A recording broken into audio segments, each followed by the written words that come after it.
Hi, everybody. This is Tim Bost with FinancialCyclesWeekly.com. We're talking today about what's really going on in Sweden. Sweden has been very much in the news the last few days here, ever since Saturday, when U.S. President Donald Trump announced his concerns about the terrorist activities that had been taking place in Sweden, apparently without much documentation at the time. He was apparently basing his comments on something that had appeared on Fox News the previous evening. Tucker Carlson, the host there, had interviewed a filmmaker who was talking about supposed activities in Sweden that were being concealed by the press. And then, of course, as we moved a couple of days past all this brouhaha about the truthfulness of the comments from President Trump, actual riots broke out in the capital of Sweden, in Stockholm, in an immigrant community there. A riot broke out and some cars were burned. We don't have all the details about that at present, but all this has put Sweden into the spotlight, and the question, of course, is why Sweden? And why are we seeing all this activity right now? Well, it has to do, in our astrological perspective at least, with a solar eclipse. We have this coming up here in a few days from now. An annular solar eclipse will be occurring on February the 26th, 2017. An annular eclipse is kind of the ring of fire effect that you see illustrated here. Now, the horoscope for the solar eclipse impacts the natal chart, the national chart for Sweden, very, very strongly here. We've got the red arrow over on the right showing the position of the eclipse, and as you can see, it conjoins with the planet Mars in the horoscope with Sweden, indicating a time of aggression and a great deal of action coming out of this configuration. So this is a very, very potent time. We also see some significant midpoint activations by this solar eclipse that's coming up here on February 26th. It activates the midpoint of the trans-Neptunian factors Zeus and Poseidon, indicative of tests of validity or truthfulness. When we have evidence of something, we have to figure out, is it true or not? We get the results, we measure those, and that's what's going on right now, of course, with all the stories about Sweden, also indicative of a time of fighting for ideals and convictions, especially with the engagement of Mars in this planetary picture. In addition to that, we've got the planetary picture of the midpoint of the Sun and Admetos being activated, suggesting a time of a great deal of heaviness, a need to persist, and a lot of very conservative thinking about the homeland and national security issues is typical of this kind of planetary configuration.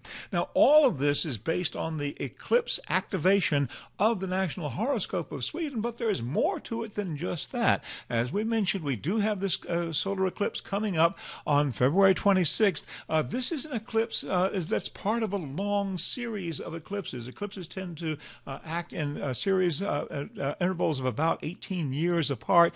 This Saros Series began back in the year 1512. It's Saros Series number 140, and that's what we're paying attention to as we study the potential impacts of this solar eclipse coming up on the 26th of February. Saros Series began with a solar eclipse that occurred in April of the year 1512, and so this is what we are looking at to get some perspective. And as we go back and look at the history books, in 1512 we discover that one of the remarkable things that happened was it was a time of great discord and stress in Sweden. And in fact, as that year began on January the 2nd in 1512, we had the sudden death of the Regent of Sweden, Svante Nilsson. Nilsson had been at war with Denmark for some years and was very, very much opposed to making peace with Denmark. And in fact,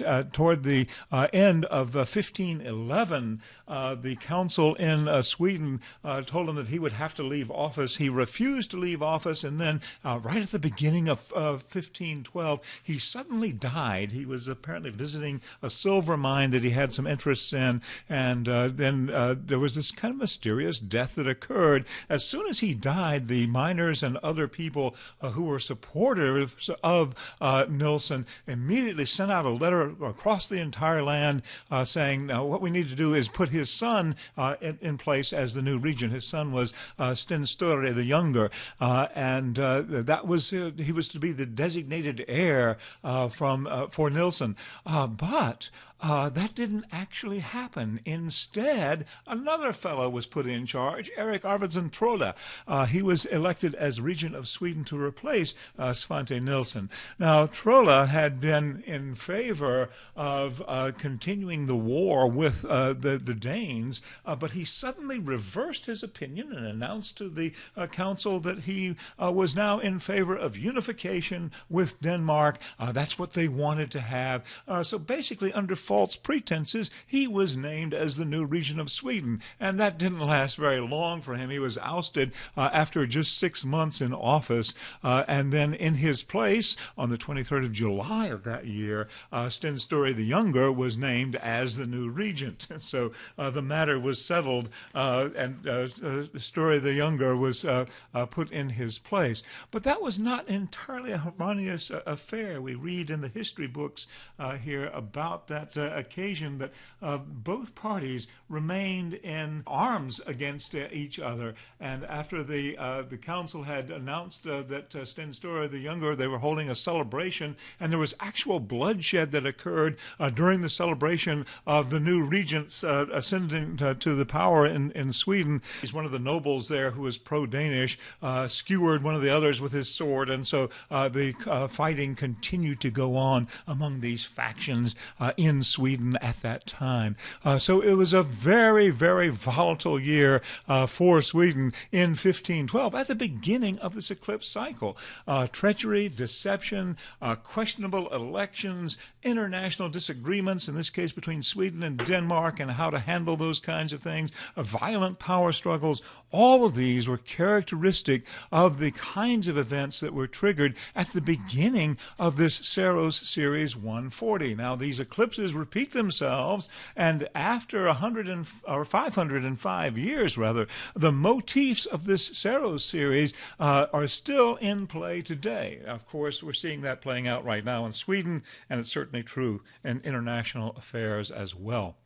We've taken a look at this Saros series and at the upcoming eclipse here on the 26th of February in our new ebook, which is available. We're calling it Courage and Clarity in a Time of Turmoil, and we're certainly in this time of turmoil right now. It's available at bit.ly/CCTT17. That's capital C, capital C, capital T, capital T 17. We'll get you to the link there to get your copy of the new ebook, Courage and Clarity in a Time of Turmoil. It's important to understand these eclipse cycles, not only if we want to know what's really going on in Sweden, but understanding the impact for the world at large as well. This is Tim Bost with FinancialCyclesWeekly.com. Thanks so much for taking time to join me today.